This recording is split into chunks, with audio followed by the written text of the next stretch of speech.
নমস্কার। কবি ভাস্কর চক্রবর্তীর কবিতা শীতকাল কবে আসবে সুপর্ণা। শীতকাল কবে আসবে সুপর্ণা, আমি 3 মাস ঘুমিয়ে থাকব। প্রতি সন্ধ্যায় কে যেন ইয়ার্কি করে ব্যাঙে রক্ত ঢুকিয়ে দেয় আমার শরীরে। আমি চুপ করে বসে থাকি।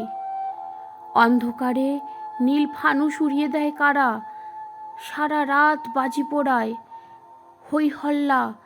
তারপর হঠাৎ সব মোমবাতি ভোজবাজির মতো নিভে যায় একসঙ্গে। উৎসবের দিন হাওয়ার মতো ছুঁতে চায়, বাঁশির শব্দ আর কানে আসে না। তখন জল দেখলেই লাফ দিতে ইচ্ছে করে আমার।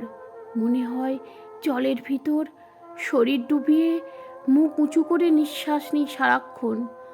ভালো লাগে না সুপর্ণা, আমি মানুষের মতো না, আলো না, স্বপ্ন না। পায়ের পাতা আমার চওড়া হয়ে আসছে ক্রমশ। ঘোড়ার খুরের শব্দ শুনলেই বুক কাঁপে, তরবরে নিঃশ্বাস ফেলি। ঘড়ির কাঁটা আঙুল দিয়ে এগিয়ে দিই প্রতিদিন। আমার ভালো লাগে না। শীতকাল কবে আসবে সুপর্ণা, আমি 3 মাস ঘুমিয়ে থাকবো। একবার ভোরবেলা ঘুম থেকে উঠেই মেঘ ঝুঁকে থাকতে দেখেছিলাম জানলার কাছে। চারিদিক অন্ধকার, নিজের হাতে নখও স্পষ্ট দেখা যাচ্ছিল না সেদিন। সেই দিন তোমার কথা মনে পড়তেই আমি কেঁদে ফেলেছিলাম।